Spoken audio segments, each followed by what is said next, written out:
Hello, hello, and welcome to the time before Harp Time Live. Today is a day for having Harp Time Live, and I want to invite you to that. But I also want to talk about music and why we need two things in music: why we need to have self-expression, and why we need to have technique.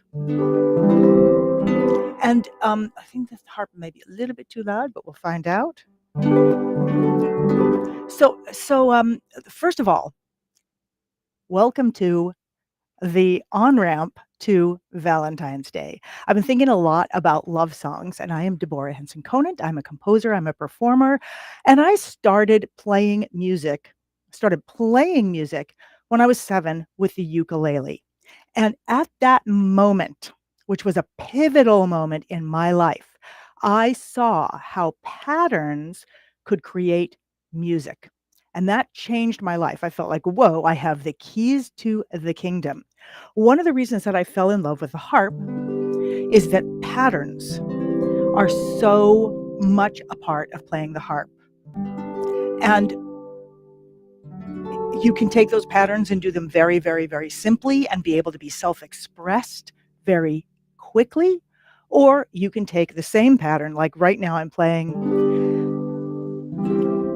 a pattern out of a class that I have, which is called 3-chord magic. And it is just a sequence where when you find the key that you're playing in, you put your second finger on the note that is the middle, is the main note of the key, and you can build the 3 main chords, the 1, 4, and 5, which lets you sing so many songs without really moving much.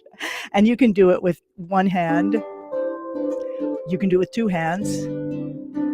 You can make it as fancy as you want. Why do I love this? The marriage of skills and creative expression. To be able to have a way to connect with a song very quickly, to connect with music very quickly without having to be like, well, you can't do that until you've done blah, blah, blah, blah, blah, blah. I started playing music when I was a little kid, and that was not going to work for me. What was going to work for me was, okay, you can play music right now by doing this. You can play these three notes. That's all you need to do. What happens if you move your top 2 fingers down? Move your top 2 fingers back up. Oh, move your bottom and your top finger up. You got the 3 chords. So for me as a little kid, this is like, whoa, this is total magic. Well, it's still magical. It's still magical because it allows me to play songs that I fell in love with as a kid, and it allows me to do new things with them. So one of the songs that I loved as a kid, I wouldn't say it's a Valentine's song, but it is a love song, and it goes like this. I'll get a line, you get a pole, honey. I'll get a line, you get a pole, babe. I'll get a line, you get a pole, we'll go down to the crawdad hole, honey, baby mine. Notice how I don't have to be looking at my strings. I can be looking straight at you, or I could be looking at somebody else that I'm playing with, because the patterns are so simple. Does it mean that I can't make those patterns more complicated? Yes, I can, but I don't have to. It doesn't make the music better. So this is a big deal for me, this idea that skill, to be able to give people an access to complete creative expression without having to get to this point with skills is important to me, because that was what opened up my life to music as a child.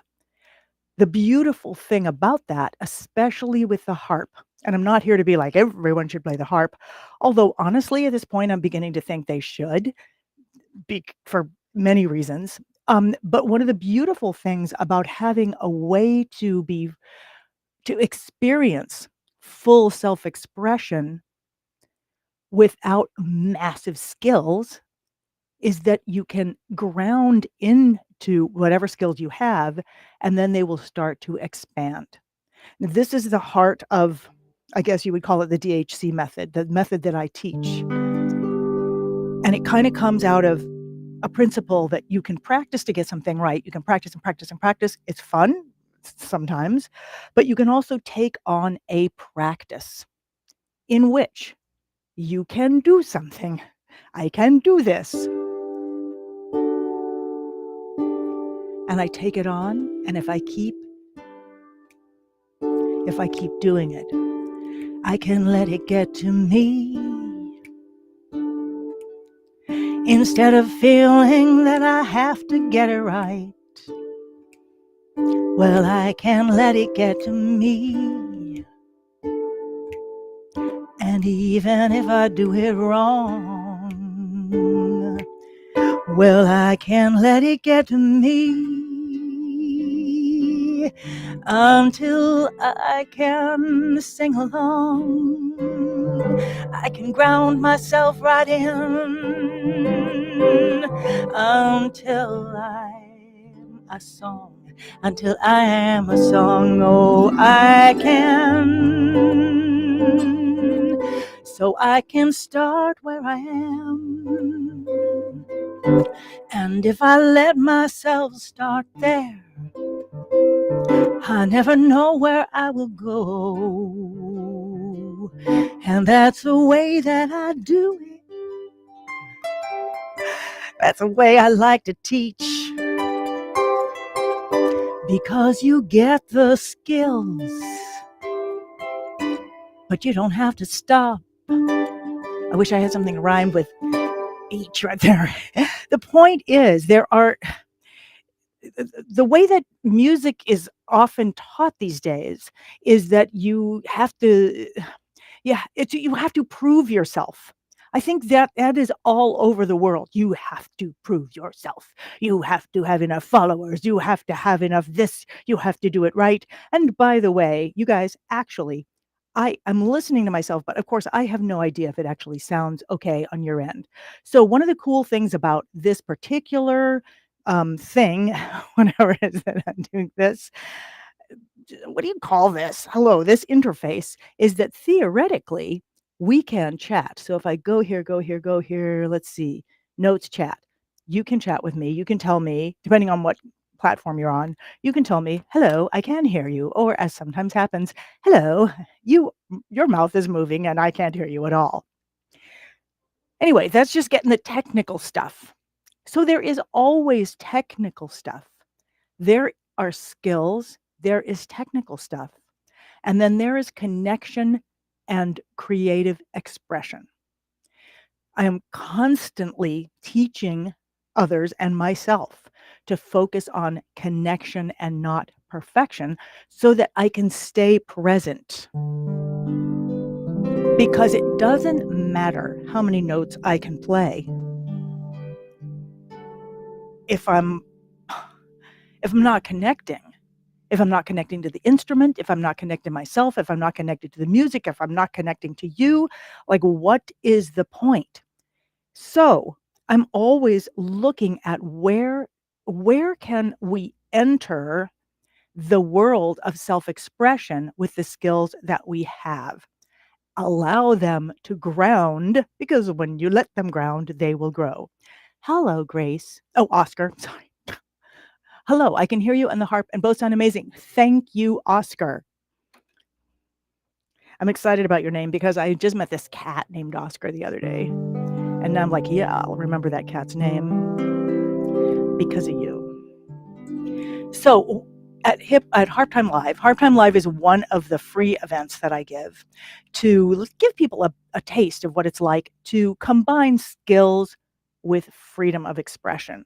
And at Harp Time Live today, we're going to look at this love song. I'll get a line, you get a pole, honey. I'll get a line, you get a pole, babe. I'll get a line, you get a pole. We'll go down to the crawdad hole, honey, oh baby mine. And you said, aw, yes.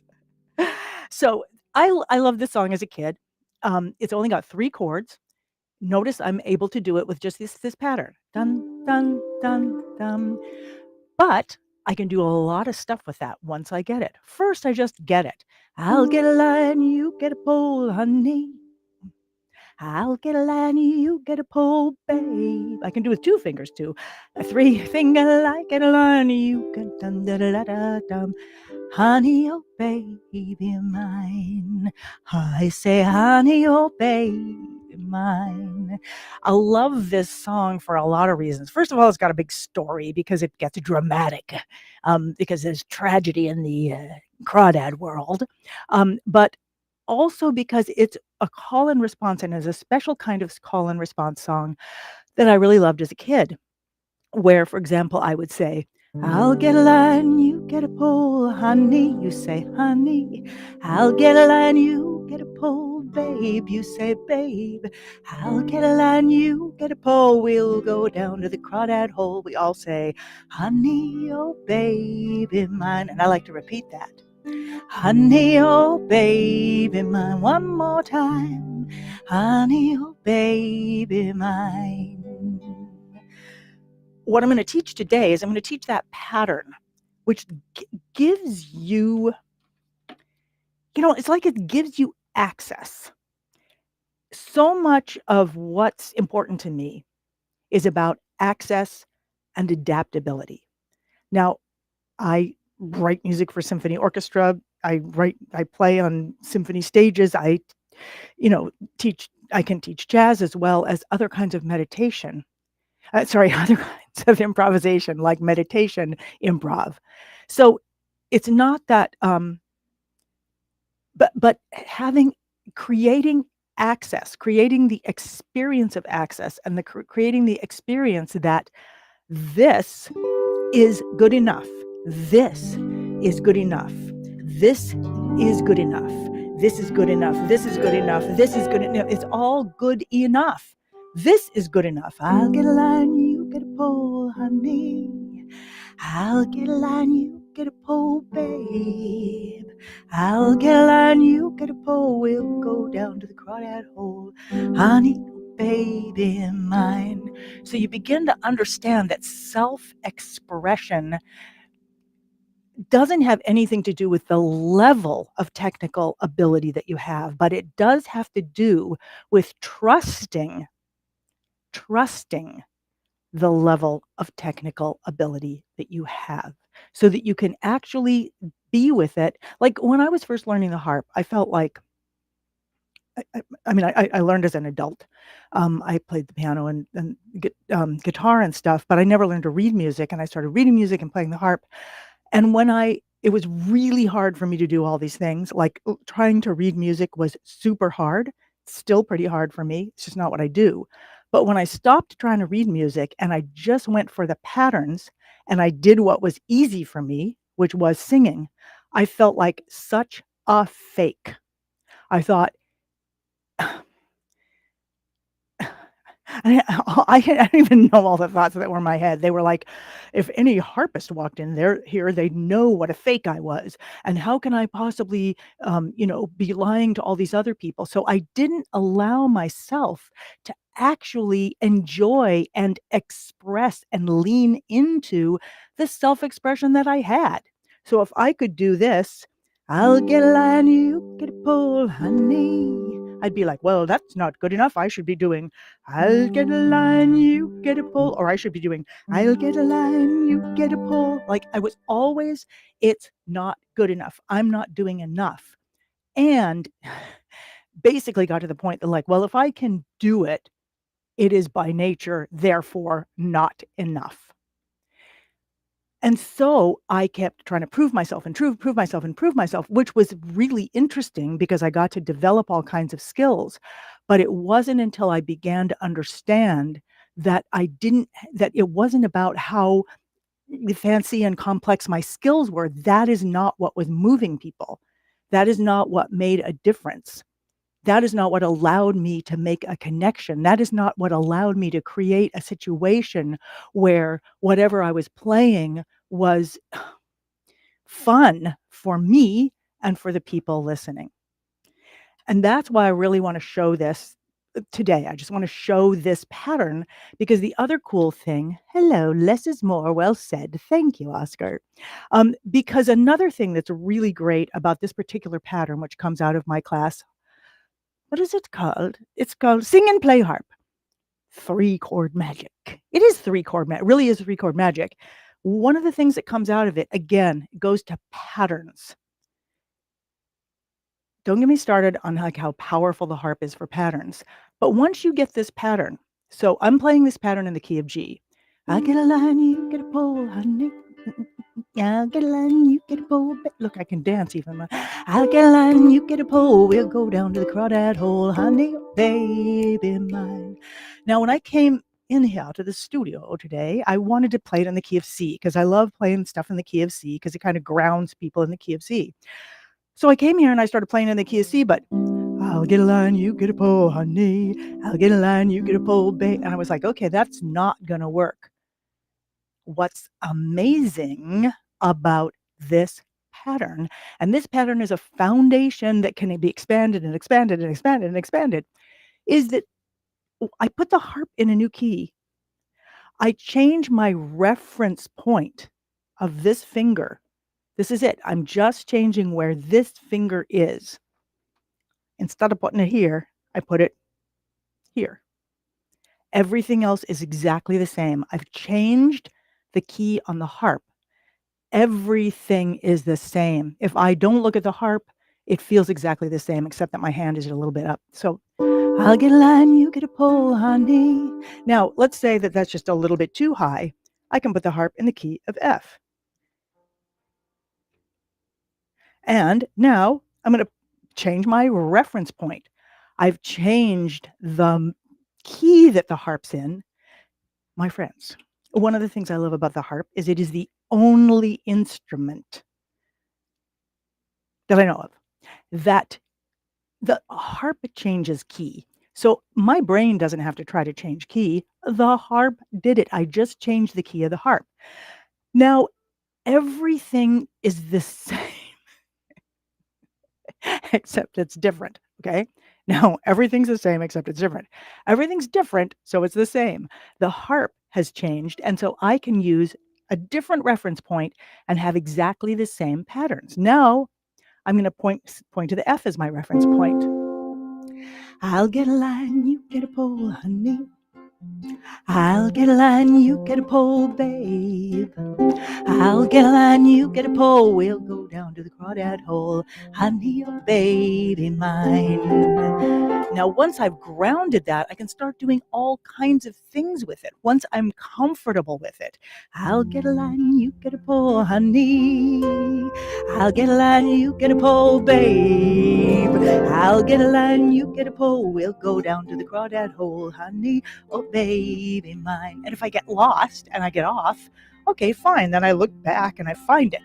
Tell my crawdads 3-4 dime, honey. No need to speed up, Deborah. Sell my crawdads 3-4 dime, babe. I'll sell my crawdads 3-4 dime. You can't sell yours as cheap as mine.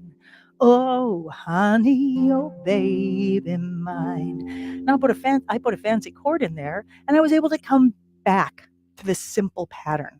So this idea of grounded expansion, and here, let me check the time because Harp Time Live starts pretty soon. I did put a link up there so you can, I put a QR code so you can click on it. And yes, you are invited if you don't play the harp. You can do this on the white keys of the piano, depending. Actually, if we change, if we change key, you're going to have to figure out some other notes on the piano, but we won't on the harp. Which is not to say I'm not trying to, put down other instruments. Come back to earth, Deborah. Okay, so you are invited, even if you don't play the harp. You're invited to sing with us, or you're invited to play. There are some concepts that I work with. I mean, of course, one of the most important concepts is connection, not perfection. How am I going to make connection and go away from perfection? I'm also always looking at where do skills meet creative expression? Because at a certain point, trying to develop skills or feeling like your skills aren't good enough, they are going to undermine your ability to be self-expressed. Hello. But no matter how good your skills are, if you don't have that ability to connect and be self-expressed, then it doesn't matter what your skills are because you're not. It's kinda like you're making a cake, but then you put it in a cabinet and nobody can eat it. So, today in Harp Time Live, it's all about getting comfortable with this pattern so that you can sing a lot of songs because you can sing a lot of songs with this pattern.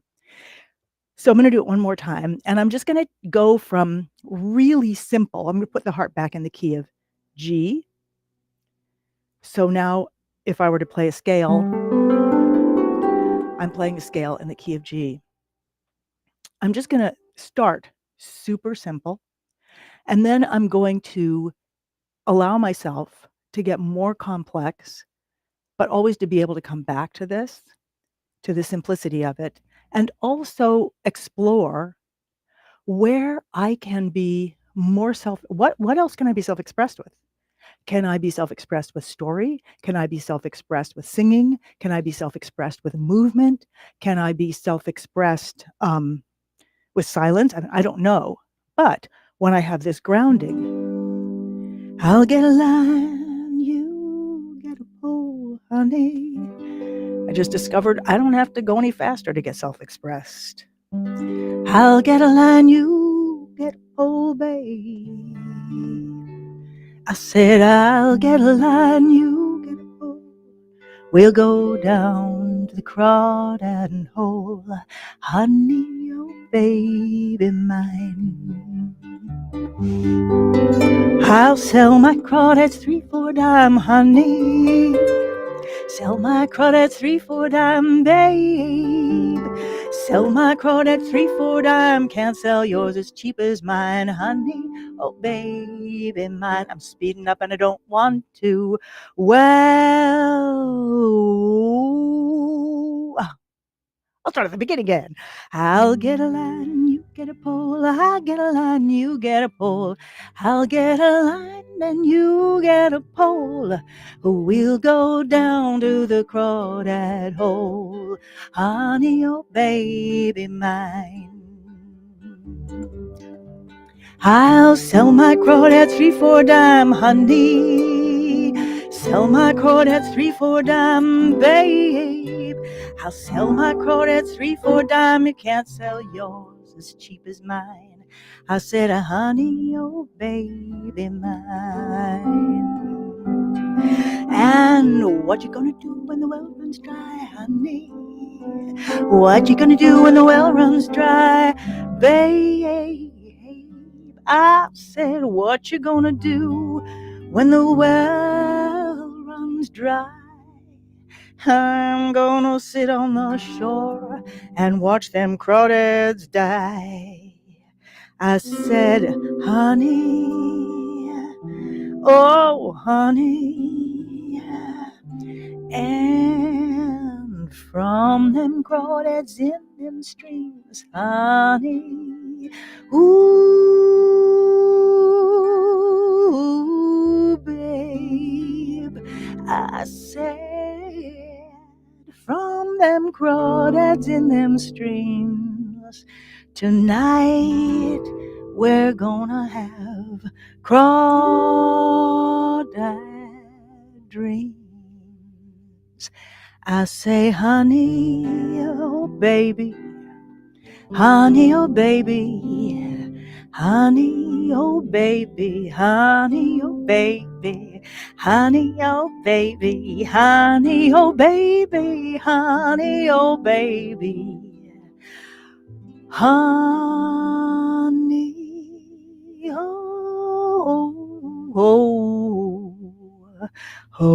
baby, honey, oh baby, honey, oh baby, honey, oh baby, mine.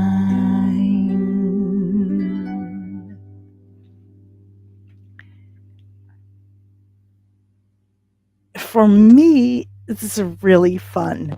And what I didn't do is sometimes I go into this routine, which is because anyway, it doesn't matter. Just that every song, every melody, every little phrase of music is an opening. It's an invitation. It's an invitation for a lifetime of self-expression. If you have an idea of what it's supposed to be like and you try to achieve that, there's an end point and then it stops. But if you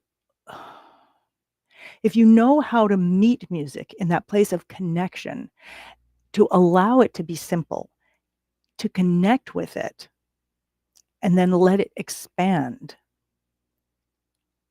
it is literally a lifetime. Every song is a lifetime. When I was saying "and let it expand," I get that not everybody knows how to let it expand. That's why I created the academy, Hip Harp Academy, to help, because I've spent a lifetime doing this ever since I was a kid, before I learned music, before I learned composition, before I started writing for symphony orchestra, before I started playing jazz. I was playing with music. And then I began to find these sort of fundamental principles that work, whether you're playing jazz, whether you're playing classical music, whether you're playing meditation music, whether you're playing folk music. When you're improvising, there are fundamental principles.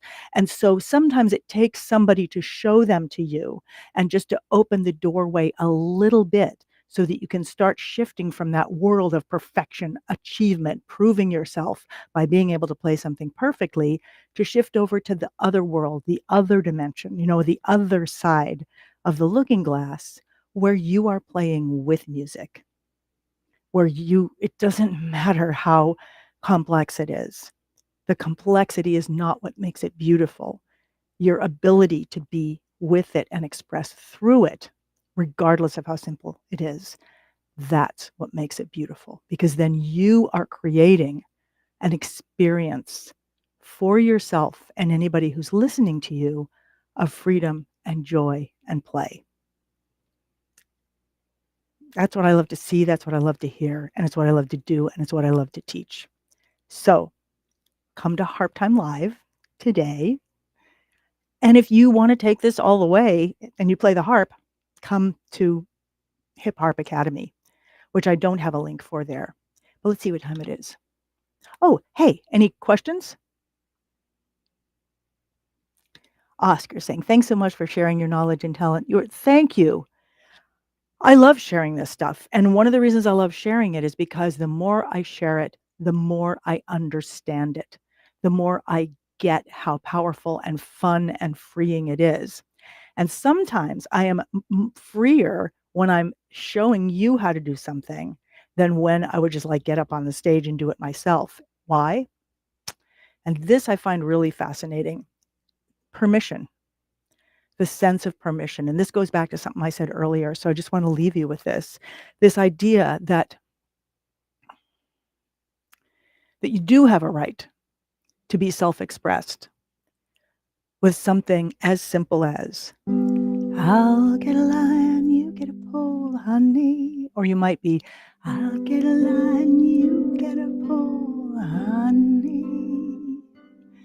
I'll get a line, you get a pole.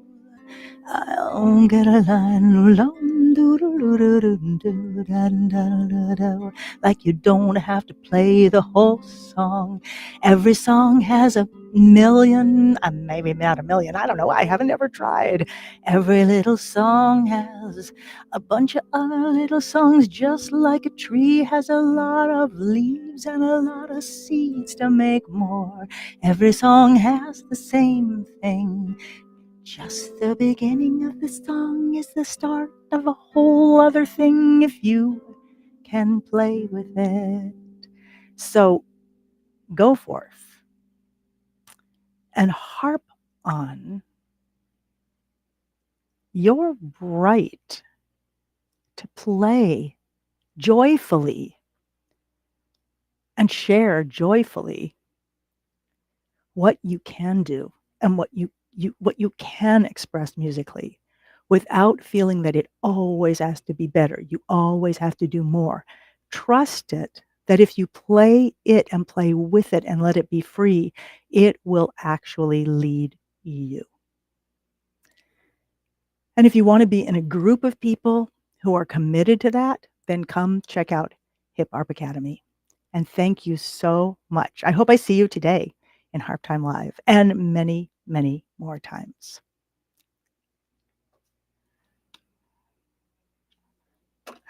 Thank you. And Reham, thank you for saying that you love my philosophy about music. So do I, because it's a beautiful, comfortable, lovely place to be and watch it bloom, and everybody who uses these ideas getting to see them bloom as well. Farewell.